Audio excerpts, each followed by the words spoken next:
Evening, everyone, and thank you for all the positive energy.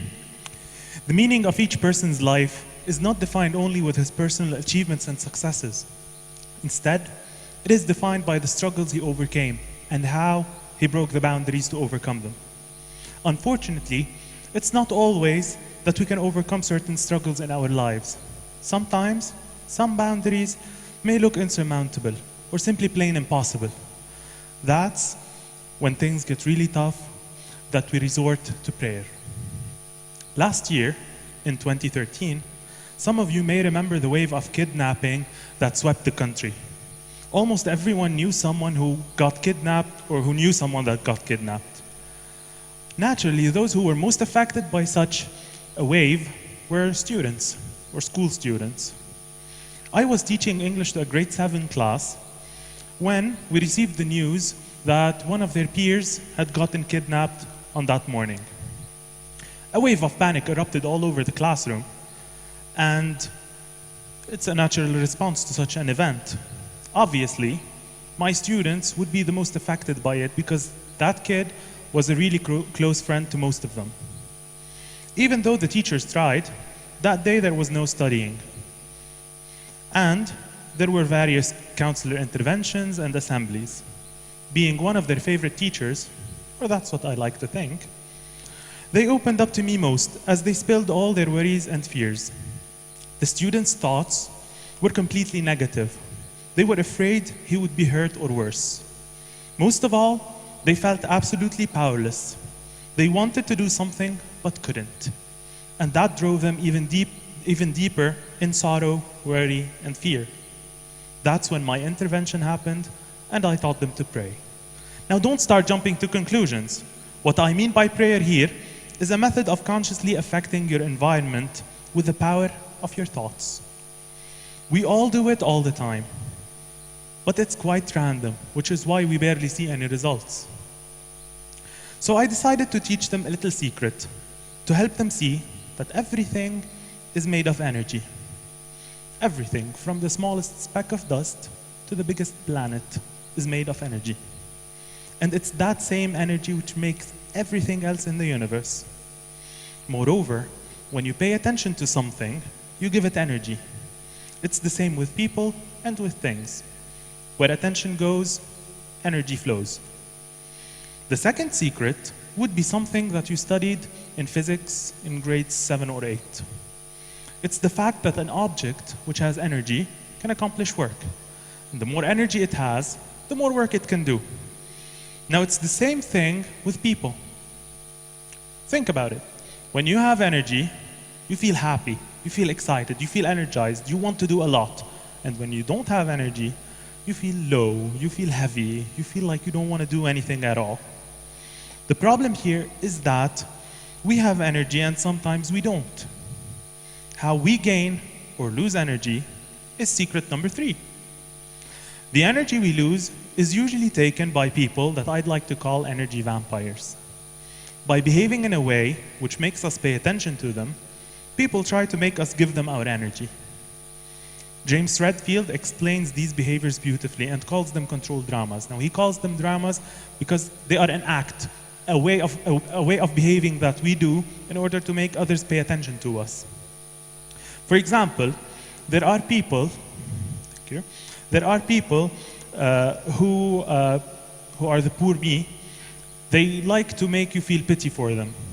And when you feel pity, when you feel guilty for them, it's as if you're doing it. They tell you their miseries. They tell you how everything is going wrong with them. You feel like you want to help, but you can't. And that's how you're paying energy to them. And when you're paying that energy, it's through your attention. Another drama can be the aloof. It's a person who likes to sit alone and away from the crowd so that people will pay attention to him. And when they do, he takes their energy. It's easy for you to find out who the energy vampires in your life are. They make you feel tired and heavy. When you know who they are, try to consciously give them energy. Focus on them from the bottom of your heart. Try to help them out by energizing them consciously. If this doesn't work, gradually take them out of your life or limit your interactions with them. Another problem here is that you may be the vampire. In order to avoid this, have more walks and meditations in nature. This will help you store up on energy instead of taking it from others. The fourth secret is about breaking the boundaries of reality as we know it. We have been doing it forever now, but we rarely ever see it because it's on a very small scale. As we said in secret number 1, your energy goes where your attention goes. And in secret number 2, something that has energy can do work. So, when you energize something or some event, you give it more energy to actually work. Quantum physicists were able to observe how our thoughts affect certain events through the power of observation, and also through the power of attention in experiments. Some of these experiments can be the double slit experiment. Now, another significant experiment was when they used random number generators during events of global significance, such as 9/11 and the royal wedding.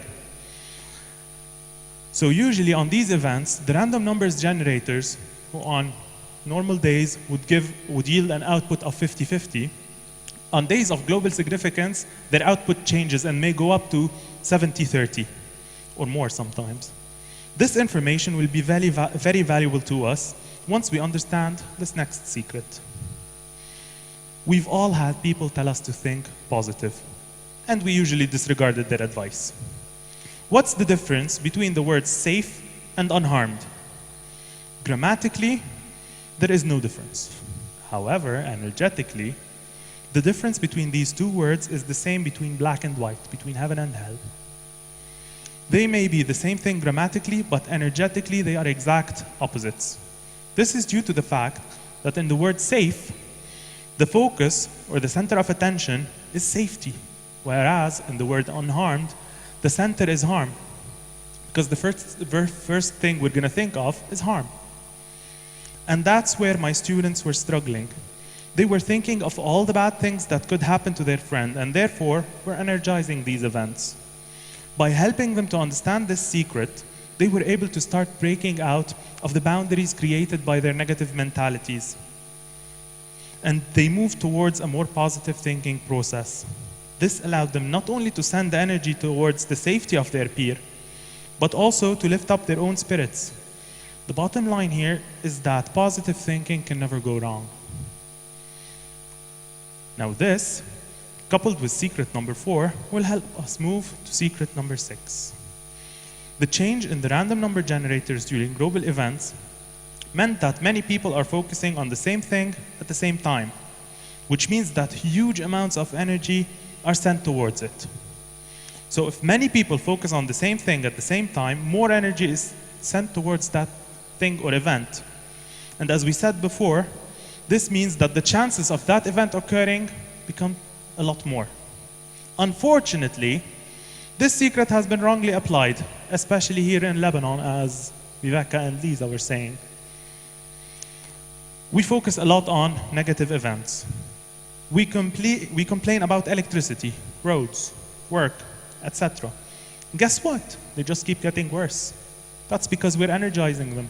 We're thinking of them constantly. We're giving them more energy. We're making them happen even more. What we should do here is shift our perspectives to the good things. It can start right here. If we start focusing on the good things, these good things will keep getting better. And if we help the person next to us do the same thing, then double that energy is going towards that better event. And if we do that, then one by one and together, we can change things through the power of our minds. Yes, we may be struggling to survive in Lebanon, but focusing on the negative side, as I said before, will keep making them worse. And this is not what I want. This is not what we all want. When we think about the good things, we can make them become better. And on the plus side, we don't depress ourselves. Now look at the following two paintings. This one is by Da Vinci, and the second one is by Michelangelo. Now look at it, focus on it, and just inhale it, take it in deeply. This is secret number 7. It's a 4-letter word that we use very often, love. In my dictionary, love is lots of valuable energy. When you do something with love, you give it energy. because you're focusing on it a lot more than you would focus on something you don't love. Now that energy stays in your work, just like the paintings we just saw. Can you not feel the power radiating from them? This is the main secret behind the success of successful people. They do what they love, and they do it with love. They give it all the energy they have, and that energy stays inside it. With the energy in their work, people will naturally, like us, we will naturally be attracted to such works because they are energetic. They will guide us towards them. And this will contribute even more to that person's success. Now to recap, energy flows where attention goes. This energy will enable things and events to work more. The problem is that our energy is very volatile and changes hosts often. Also, energy enables us to affect the world around us through the power of our minds. So if we think positive, we may affect the world positively. And if we get the people around us to join us in our positive prayers, we can increase the chances of making them come true. And last but not least, love is lots of valuable energy. And it's the main reason behind the success of people. Now going back to our story, after the students started their positive prayer campaign by changing their thoughts and displaying positive images on their iPads, the mood of the whole class changed and became a lot more positive. And that's not all.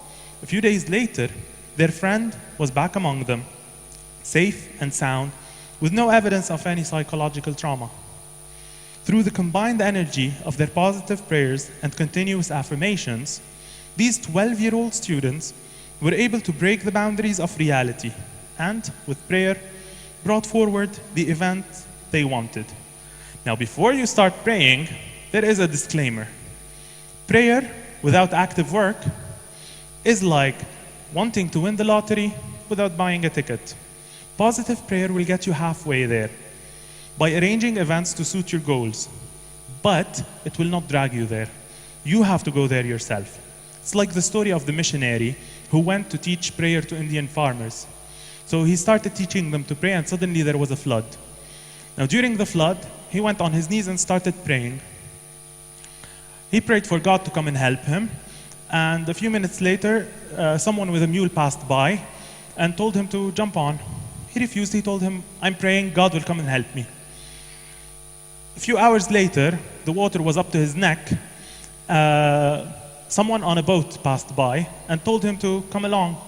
He refused. He said, "God is coming." And he kept praying and he kept praying. Eventually, he drowned. And when he met up with God, he asked him, "Why didn't you come and help me?" So God told him, "I did. I sent you the guy on the mule, and I sent you the boat, and probably a lot of other things to help you get out. But it's you who refused to take it." It's the same with prayer. It will bring you the opportunities you need, but it's up to you to grab them. Thank you.